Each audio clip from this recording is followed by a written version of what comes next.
यहां पे हम सब जानते हैं कि बिजली के प्रोजेक्ट्स बनाए जा रहे हैं, मगर सच्चाई है कि बिजली के प्रोजेक्ट्स का फायदा आपको नहीं मिलता है। कहा गया है कि प्रोजेक्ट के 5 किलोमीटर रेडियस में आप लोगों को बिजली मिलेगी, फ्री में बिजली मिलेगी, मगर वो नहीं हो रहा है। और बिजली के प्रोजेक्ट्स का फायदा आप लोगों को मिलना चाहिए, स्टेटहुड मिलेगा, चुनाव में हम जीतेंगे तो ये काम हम आपके लिए करके देंगे।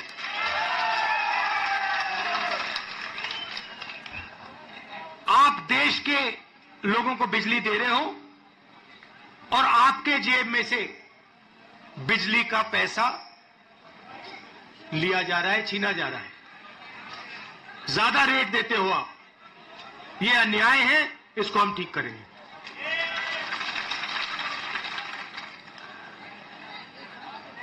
भाइयों और बहनों, पूरे देश में नरेंद्र मोदी जी ने बेरोजगारी फैलाई है।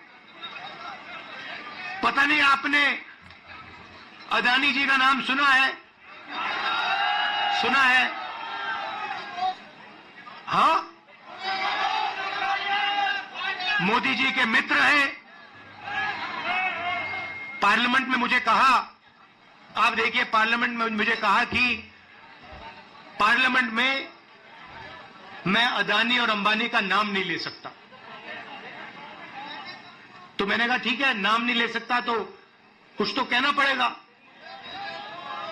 तो A1 A2 नाम दिया मैंने उनको। हम दो, हमारे दो, नरेंद्र मोदी, अमित शाह, अंबानी, अदानी, इनकी सरकार चल रही है। और अगर कोई छोटा काम करता है, मजदूरी करता है, छोटा बिजनेस चलाता है, होटल चलाता है, टूरिज्म का बिजनेस चलाता है, तो उसके लिए नरेंद्र मोदी जी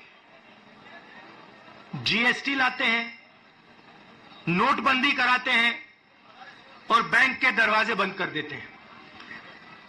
और पूरी की पूरी सरकार इन 2 अरबपतियों के लिए चलाई जा रही है। ये मैं आपको कहता हूं कि अगर आप देखेंगे तो ये जो आपसे स्टेटहुड छीना गया है, इसका भी लक्ष्य उन्हीं 2 अरबपतियों की मदद करने का है। और जम्मू कश्मीर के जो लोग हैं, जो व्यापारी हैं, जो इस प्रदेश को, इस देश को रोजगार देते हैं, चाहे वो टूरिज्म की बात हो, हैंडीक्राफ्ट की बात हो, उन सबको ये दबा कर रखते हैं। जो हालत देश में है, उससे खराब हालत जम्मू कश्मीर में है। देश से ज्यादा बेरोजगारी यहां जम्मू कश्मीर में। और ये उल्टी सीधी बात करते हैं। कभी नरेंद्र मोदी समुद्र के नीचे चले जाते हैं, कभी हवाई जहाज में उड़ते हैं, कभी किसी नेता से गले लग जाते हैं, मगर बेरोजगारी के बारे में इन्होंने कुछ नहीं किया है। तो यहां हमारे एक युवा नेता हैं, एक बात मानकर चलो, यहां पर कांग्रेस पार्टी की अलायंस की सरकार आ रही है। ये निश्चित है, ये होने जा रहा है। और हमारा पहला काम, हमने नेशनल मैनिफेस्टो में कहा और मैं यहां भी कह रहा हूं, जो भी सरकारी वैकेंसीज हैं उनको हम भरेंगे और एज को हम 40 साल तक एक्सटेंड कर देंगे। जो डेली वेज का काम करते हैं उनको हम रेगुलराइज करेंगे, परमानेंट करेंगे और उनकी जो आमदनी है उसको हम बढ़ाएंगे। मगर हमारा लक्ष्य होगा कि हम सबको लेकर एक साथ मिलकर जम्मू कश्मीर की सरकार चलाएं, सबकी रिस्पेक्ट हो, सबको एक साथ लेकर हम चलें और जैसे मैंने देश में वहां बाकी देश में कहा, भारत जोड़ो यात्रा में हर स्टेट में कहा, नफरत को मिटाना है। जहां भी ये नफरत की दुकान खोलेंगे, जहां भी ये नफरत फैलाएंगे, वहां हम मोहब्बत की दुकान खोलेंगे। आखिरी बात मैं आपसे कहना चाहता हूं, इतनी सुंदर जगह है, चुनाव के बाद मुझे यहां आना पड़ेगा। और ये जो आपने वकार जी कर्रा साहब, ये आपने जो मेरा 45 मिनट का प्रोग्राम यहां बनाया है, यह आपने मुझे ठग लिया। यहां पे कम से कम 1 दिन, 2 दिन, 3 दिन का प्रोग्राम बनना चाहिए। मुझे ऐसी जगह देखने को नहीं मिलती है, ऐसे प्यारे लोग। कम से कम यहां मुझे 2-3 दिन के लिए लाइए और यहां घुमाइए।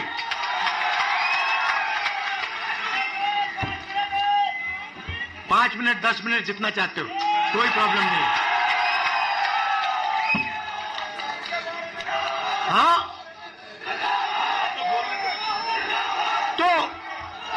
तो आपने देखा होगा, पहले कहा कि नरेंद्र मोदी को, बीजेपी को कोई हरा नहीं सकता। नरेंद्र मोदी जी कहते हैं, भैया मेरी डायरेक्ट लाइन है, भगवान से मैं डायरेक्ट बात करता हूं। और वो भी देश की मीडिया को बोल रहे हैं। अगर कांग्रेस पार्टी का कोई आए मेरे पास, जैसे कर्रा साहब आए या वकार आए और कहें कि भैया मैं डायरेक्टली भगवान से बात करता हूं, मैं उन्हें कहूंगा, भैया ऐसे करो, आप ये बात बाहर मत गलती से बोल देना, नुकसान हो जाएगा, लोग पता नहीं क्या कहेंगे। मगर नहीं, देश का प्रधानमंत्री जा सकता है, कह सकता है, भैया मैं नॉन बायोलॉजिकल हूं, बाकी हिंदुस्तान बायोलॉजिकल है, बाकी हिंदुस्तान बायोलॉजिकली पैदा हुए, मैं नॉन बायोलॉजिकल हूं, मैं डायरेक्ट भगवान से बात करता हूं। और इस चुनाव में भगवान ने नरेंद्र मोदी को डायरेक्ट मैसेज दे दिया कि भैया आपको लगता है कि आप भगवान से बात करते हो, मगर भगवान आम जनता से बात करता है और भगवान आम जनता की राय को सुनकर काम करता है। तो हमने नरेंद्र मोदी को साइकोलॉजिकली उड़ा दिया है। मैं आपको बता रहा हूं, मैं पार्लियामेंट में बैठता हूं, उनके सामने पार्लियामेंट में बैठता हूं, पूरी कॉन्फिडेंस गायब हो गई उनकी। इंडिया गठबंधन खड़ा हो गया, एक साथ मिलकर हम लड़े, पूरी की पूरी कॉन्फिडेंस हिंदुस्तान के प्रधानमंत्री की गायब हो गई है। आप मुझे बताओ, आप देखो, उन्होंने पहले कहा कि जाति जनगणना नहीं होगा, हमने कहा जाति जनगणना होगा। अब आरएसएस के लोग कह रहे हैं भैया जाति जनगणना सही बात है। फिर वो उन्होंने कहा कि हम लैटरल एंट्री से बाहर के लोगों को सरकार में लाना चाहते हैं। हमने कहा ऐसे नहीं होगा। पार्लियामेंट में बात उठाई, थोड़ा सा दबाव डाला, बीजेपी के लोग कहते हैं नहीं भैया लैटरल एंट्री नहीं होगी।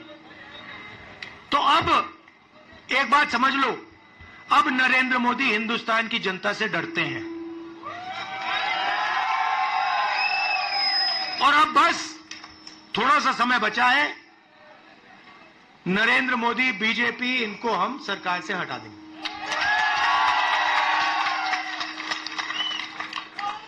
मगर हम चाहते हैं कि देश में भाईचारा हो, सबकी रिस्पेक्ट हो, एक दूसरे के साथ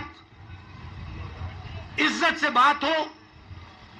जो कमजोर लोग हैं, चाहे वो किसान हैं, मजदूर हैं, छोटा बिजनेस चलाने वाले लोग हैं, उनको लगे कि इस देश में हमारी भी भागीदारी है, बैंक के दरवाजे हमारे लिए खुले हैं, कर्जा माफ हमारा भी होता है, और सिर्फ देश 2-3 लोगों के लिए नहीं चलता है।